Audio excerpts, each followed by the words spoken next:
Assalamualaikum warahmatullahi wabarakatuh. Perkenalkan, nama saya Satrio Hidayah. Saya dari Prodi Manajemen Informatika. Video kali ini saya akan menyelesaikan sebuah tugas UAS, yaitu tentang proposal materi metodologi penelitian. Judul penelitian: analisis penyebab kegagalan pertumbuhan jamur di atas permukaan kaca. Bab 1. Pendahuluan. Latar belakang masalah. Biologi merupakan suatu ilmu yang berdekatan dengan kehidupan kita sehari-hari, dan biologi merupakan suatu penghubung dari semua ilmu alam dan juga sebagai ilmu yang bertemukan ilmu alam dengan ilmu sosial. Salah satu pokok pembahasan di dalam ilmu biologi adalah jamur. Bisa disebut juga mikes. Jamur adalah organisme eukariot dengan dinding sel yang tersusun dari kitin. Kitin jamur tidak memiliki klorofil untuk melakukan fotosintesis. Jamur hidup dengan menyerap zat organisasi di sekitarnya. Bahan organik yang diserap itu digunakan untuk kelangsungan hidupnya dan juga disimpan dalam bentuk glikogen yang merupakan senyawa karbohidrat. Jamur dapat hidup di lingkungan yang bermacam-macam, namun pada umumnya mereka hidup di tempat-tempat yang basah atau lembab. Selain itu, banyak juga jamur yang hidup pada organisme atau sisa-sisa organisme di laut atau di air tawar. Jamur dapat hidup dengan bersimbiosis dengan ganggang membentuk lumut kerang yang dapat hidup di habitat yang ekstrim seperti gurun, kutub, dan lain-lain.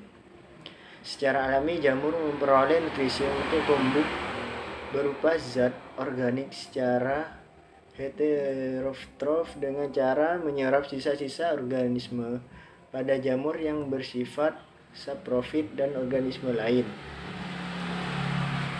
Pada umumnya, jamur hidup di organisme yang memiliki zat organik, sementara kemungkinan jamur dapat tumbuh pada anorganik akan sulit dibuktikan. Berdasarkan uraian di atas, saya ingin melakukan penelitian terhadap kemungkinan jamur dapat tumbuh di permukaan bahan anorganik berupa kaca. Maka dari itu, saya mengambil judul penelitian analisis penyebab kegagalan pertumbuhan jamur pada permukaan kaca. Tujuan penelitian. Tujuan penelitian ada 3. Adapun tujuan yang ingin dicapai dari penelitian ini adalah untuk mengetahui pertumbuhan jamur, untuk mengetahui habitat hidup jamur, untuk memenuhi tugas mata pelajaran yang diberikan oleh dosen. Rumusan masalah. Berdasarkan latar belakang masalah yang diuraikan di atas, maka rumusan masalah dalam penelitian ini adalah sebagai berikut. Mengapa permukaan kaca tidak akan ditumbuhi jamur? Hipotesis, permukaan kaca tidak akan ditumbuhi jamur karena kaca termasuk bahan anorganik yang zatnya tidak dapat diserap oleh makhluk hidup. Bab 2. Tinjauan perpustaka. Jamur sering kita lihat di sekitar tempat tinggal kita, terutama banyak muncul pada saat musim hujan. Organisme itu muncul setiap seperti payung, ada yang berwarna putih, merah, dan lain-lain. Bahkan ada jamur yang dapat dikonsumsi oleh kita. Suroso A.Y. dalam buku Ensiklopedia Sains dan Kehidupan mengungkapkan bahwa jamur merupakan suatu kerajaan, kingdom, dan makhluk hidup yang struktur tubuhnya tidak mengandung klorofil, tetapi dinding selnya terbuat dari selulosa dan selnya mengandung zat glikogen, suatu senyawa karbohidrat, sehingga ia tidak dapat berfotosintesis. Jamur tergolong ke dalam salah satu tumbuhan heterotrof yang mana memperoleh zat organik dari organisme lain. Zat organik dapat berasal dari sisa-sisa organisme hidup, organisme mati, dan bahan tak hidup. Jamur yang bersifat saprofit atau jamur yang memperoleh zat organik dari sisa-sisa organisme mati dan bahan tak hidup. Contohnya daun, pakaian, dan kertas. Penguraian oleh jamur yang mempunyai sifat ini menyebabkan pelapukan dan pembusukan. Jamur yang bersifat parasit memperoleh zat organik dari organisme hidup lain. Jamur ini dapat merugikan organisme yang didiaminya karena dapat menyebabkan penyakit. Ada juga jamur yang bersimbiosis mutualisme yang saling menguntungkan dengan organisme lainnya. Menurut Albert Taulay 1989, jamur dimasukkan ke dalam kingdom fungi dan kingdom protista, di mana kingdom fungi ciri-cirinya mempunyai hifa bersekat dinding sel terdiri dari kitin, polisakarida, kompleks selulosa, reproduksi seksual dengan persatuan gamet-gamet yang diikuti persatuan protoplasma, reproduksi aseksual dengan spora, fragmentasi. Klasifikasi dari kingdom fungsi terdiri dari 4 divisi, yaitu divisi yang pertama, divisi zygomicota. Hifa berinti banyak terreproduksi dengan spora, sporangia, reproduksi seksual dengan konjugasi zigospora. Yang kedua, divisi basidiomycota. Hifa bersekat reproduksi aseksual dengan fragmentasi, reproduksi seksual dengan basidiospora. Yang ketiga, divisi ascomycota. Hifa bersekat bisa uniseluler, reproduksi aseksual dengan conidia, juga dengan bertunas, reproduksi seksual dengan ascospora. Yang keempat, divisi deuteromycota. Hifa bersekat berkembang biak dengan conidia. Ada juga kingdom protista. Dimasukkan dalam protista karena memiliki ciri-ciri seperti amuba. Makanya seperti amuba, yaitu berbakteri dan organik lain, morfologi dan fisiologi mirip dengan amuba. Sel prokaryotik. Klasifikasi dari kingdom protista adalah sebagai berikut.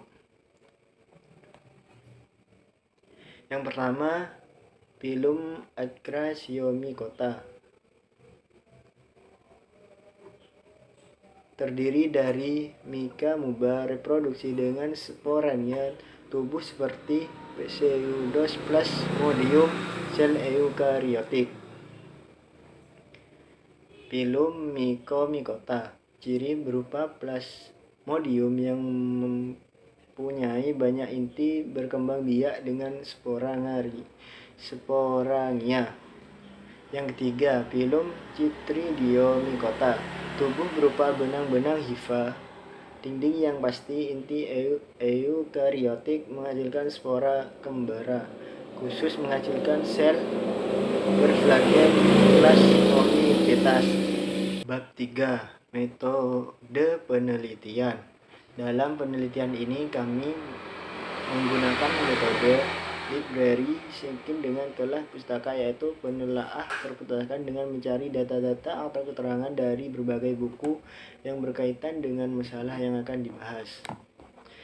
Metode penelitian merupakan rencana langkah-langkah kegiatan penelitian yang meliputi yang pertama, objek, populasi, dan sampel penelitian, di mana objek dapat penelitian ini adalah meliputi organisme jamur atau mikes yang merupakan makhluk hidup yang struktur tubuhnya tidak memiliki klorofil, tetapi dinding selnya terbuat dari selulosa dan selnya mengandung zat glikogen.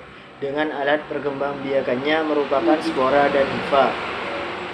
Populasi dalam penelitian ini meliputi jenis-jenis habitat hidup jamur, mikes yang berupa bahan organik dan anorganik. Bahan organik seperti roti, kayu, dan lain-lain. Sedangkan bahan anorganik adalah seperti permukaan kaca, plastik, keramik, fiberglass, golam, dan lain-lain. Sampel penelitian adalah bahan organik berupa roti dan bahan anorganik berupa kaca. Lokasi penelitian. Lokasi penelitian adalah tempat tinggal di salah satu penelitian, yaitu di Blok Jatiserang, Dusun Jatiserang, Kecamatan Penyingkiran, Kabupaten Majalengka. Waktu penelitian dapat diuraikan dalam tabel. Jadwal kegiatan penelitian. Jenis kegiatan penelitian: yang pertama, menyusun proposal. 2. Melakukan percobaan pertama.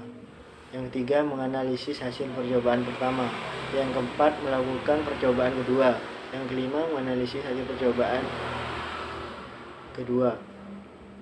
Yang keenam, menyusun laporan hasil penelitian. Yang ketujuh, presentasi hasil penelitian.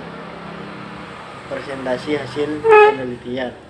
Deskripsi variabel penelitian. Dalam penelitian ini merupakan akan menguji hubungan sebab akibat yang menjadi variabel bebas terikat. Adapun hubungan sebab akibatnya adalah jamur tidak akan tumbuh di permukaan kaca. Variabel bebasnya adalah kaca adalah bahan anorganik yang tidak memiliki zat yang dapat diserap oleh jamur. Variabel terkaitnya adalah jamur tidak akan tumbuh di permukaan kaca. Alat dan bahan. Alat yang akan penelitian gunakan adalah: yang pertama, alat tulis, peralatan dan bahan yang digunakan untuk melakukan percobaan. Yang ketiga, literatur yang mendukung percobaan. Data hasil pengamatan penelitian yang kami lakukan adalah penelitian kuantitatif yang berupa skema atau uraian data pengamatan secara rinci. Misalnya data ciri suatu organisme yang digambarkan secara morfologi dan data proses perkembangan organisme.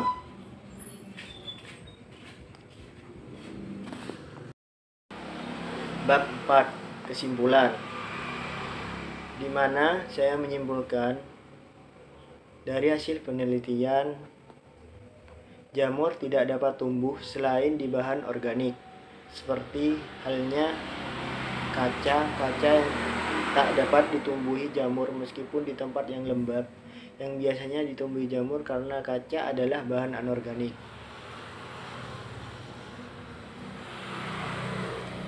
Daftar pusaka. Terima kasih. Sekian presentasi hasil penelitian dari saya sendiri. Assalamualaikum warahmatullahi wabarakatuh.